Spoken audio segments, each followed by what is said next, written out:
But, you know...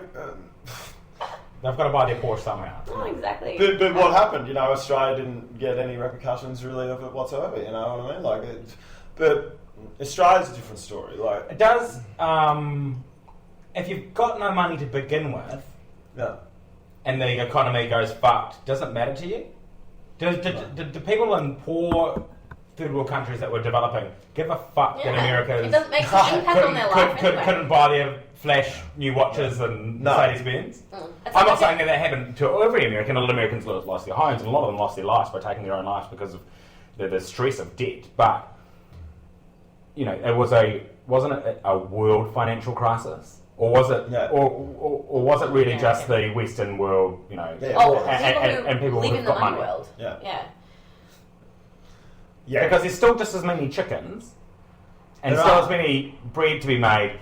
You know, that's what I say about the stock. That's what I say about the stock market. I throw it out there. I'm like, let's blow up the stock market, and then everyone's like, oh, but everyone needs to own something. You know what I mean? But at the end of the day, people still need to eat food. People still need to have a house, and we still need to have electricity. So it doesn't fucking matter about all this make-believe money just getting transferred all across the world and all this sort of shit. Yeah. What matters is what we're actually getting back to. We've made all this massive industry and all this money exchanging hands. 200 years. In 200 years. But what it's coming back to is like, actually, what's necessary? What's productive? What do we need to have a healthy life? Because what do we want? We want a nice couch. We want to fucking, you know, we want to have food on our table. We want to have a bit of this and that. We want to have a few of luxuries, and we want to have fun with our friends. We want to have a good time.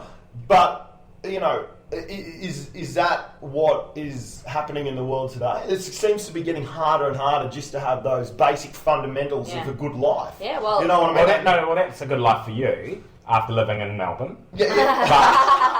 But you know, the fundamentals of life to a lot of people is water, and you know, something. So to I'm eat. jumping the gun here.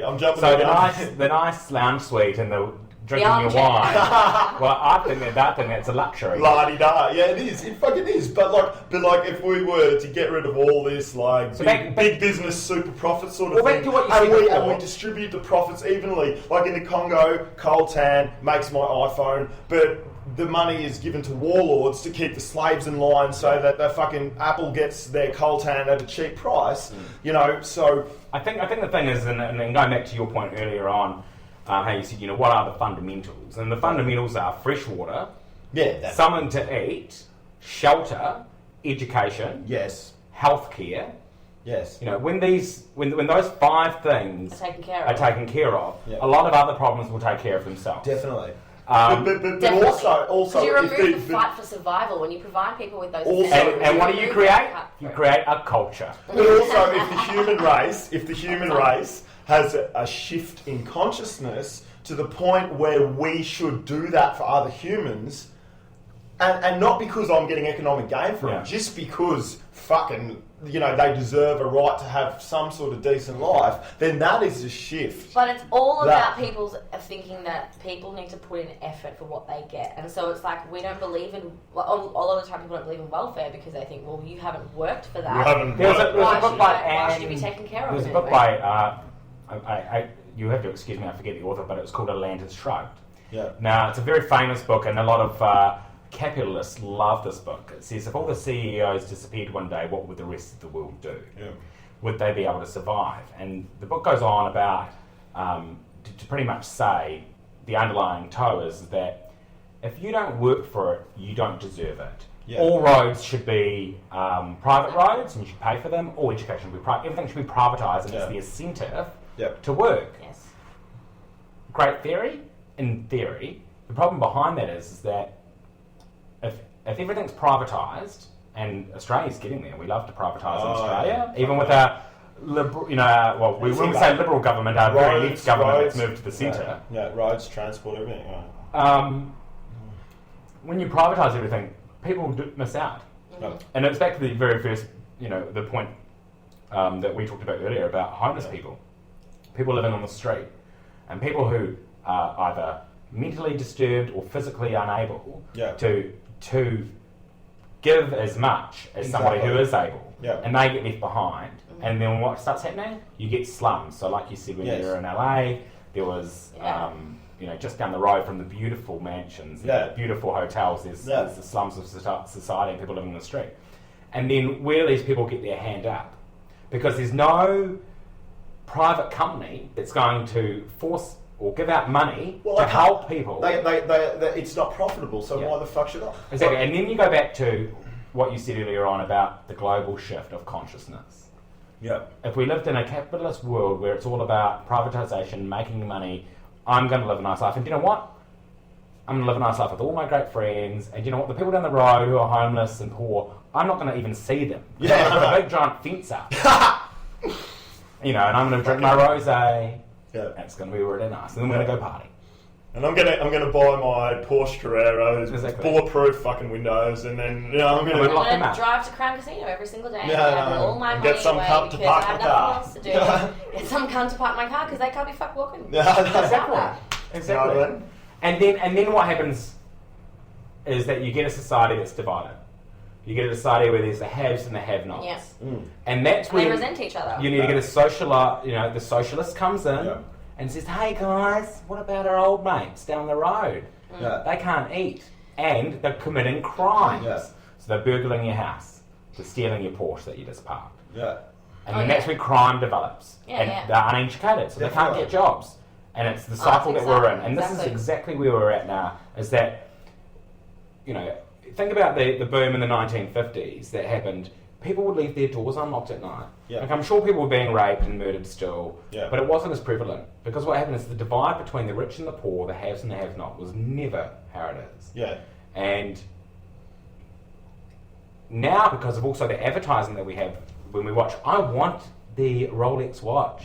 It's a sign of status. And it's these statuses that make everyone feel insecure. And advertising and marketing, perception management, from one of my lovely quotes is perception management is the root of all evil. And that's marketing. I think marketing is a clever tool. I love it. It's not just marketing in a sustainable market, not marketing in a fucking finite planet where we're going to run out of shit and then we just dump it and goes back. It's not marketing. I think with advertising, it's all about the fact that you don't have the choice. When you have advertising in front of you and you haven't chosen to look at that I think is like violation of a billboard. Exactly. So on a Banksy note, maybe. Like a what? Banksy has also got the same thought of view. Does he? Well, I just think that what if we'd had everyone who has ads to present to the public go and put them in a book or on a special channel on TV, and whenever we want to go to a restaurant, I'll go, okay, cool, let's see which one's advertising at the moment, click to channel whatever, have a look at the restaurants there, and then I'll make my choice. But I don't want to be... But who would pay for Real Housewife of Beverly Hills? Can I just who would pay for our TV to watch? Can I just bring something up? I saw this, we don't have it. I saw this, hold on, I saw this, do you know that fucking Gangnam Style song? Gangnam Style? A billion hits, love it. Has it hit it yet? I think it's nearly there. They say that they're going to hit a billion hits on the 21st of December. I hope they do. Really? A billion hits. On the 21st a billion hits 2012. Gangnam Style song. Finally reached the pinnacle of the... Well, Nostradamus apparently predicted when the dancing horseman reaches 9 zeros, the world will end. The dancing horseman? Is it... Gangnam Style. They're saying that if this hits a billion hits, then is that for real? The social consciousness will hit some sort of fucking... Wow, that's cool. Like the world will end. Not like fucking. Let's get this 2012 propaganda and ridiculousness out of the way. It's not about anything stopping or anything ending. It's about a new age beginning and people looking at the world in a different way. You can't wage a war now without someone uploading a Facebook page of some baby dead in the street. You can't. Some guy uploading a video from the helicopter showing people being gunned down. Showing people being gunned down. Now, nothing in the transparency is the way of the future, and governments have to get control of the fact that people demand respect from their government now. Like, you can't just go into Vietnam and bomb the fuck out and kill 2 million people and come out thinking that you're going to be okay, you know what I mean? Like the Facebook age and the age of people actually seeing things in real time. Well, it's a very interesting concept that you've got there about the world and the way that we connect these days. News travels fast. I woke up yesterday morning. Twitter fast now. Twitter fast. It happens on Twitter. It is a fucking fast blue bird, that shit. Like, he is right in there. But I'll tell you what, like, I woke up the other morning, Saturday what's the date today? Yeah. Whatever. And woke up and there was the shooting in America. Yeah. And 20 kids had died, yeah. and 6 teachers, and of course this boy had taken his own life. He's 20 years old, and he had shot his mother as well. And really? I had heard about this. Then went and did it. I had heard about this on Facebook before the news, and I went on the Age. There was nothing on the Age app. You had to go onto their website, and there's nothing yet on the app. Yeah, right. But went on the website and it was there, and very terrible story about what's happened over there. Yet they probably won't change their gun laws. No. However,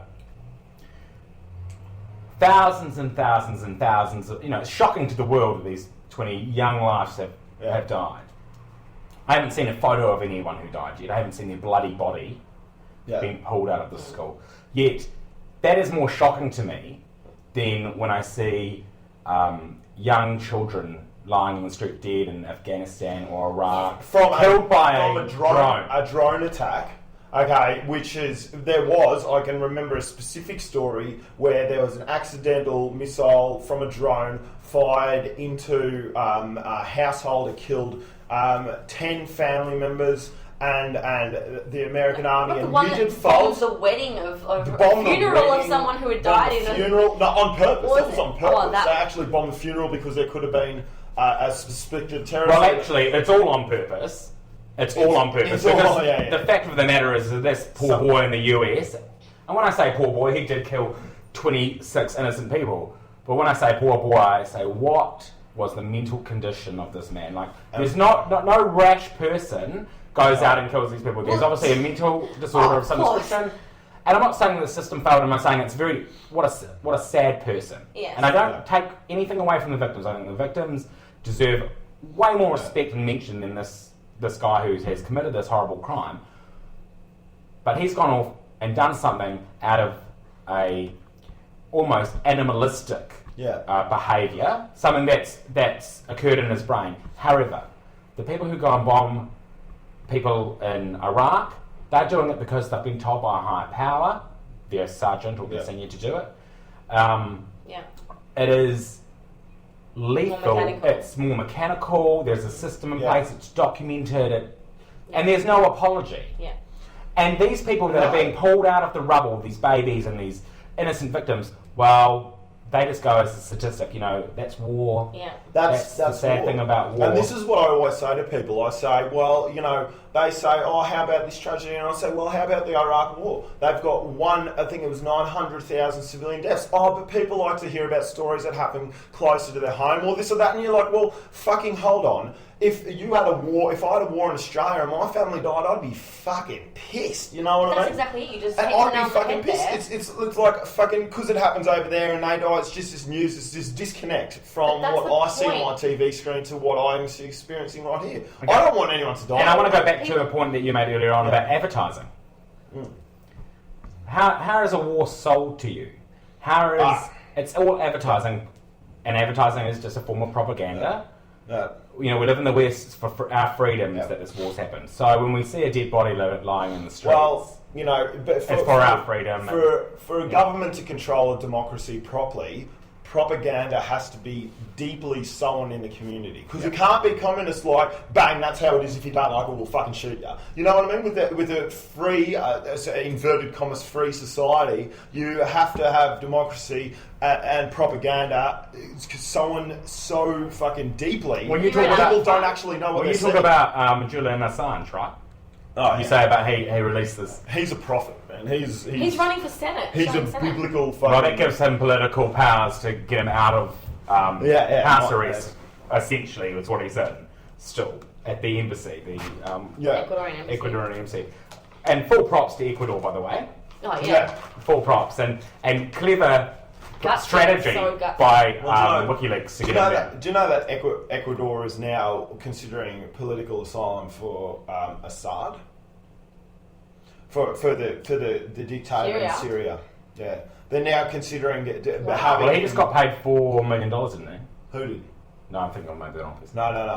They're considering political asylum for Assad because they're saying, well, they just need to get him out of there so the new government can come in.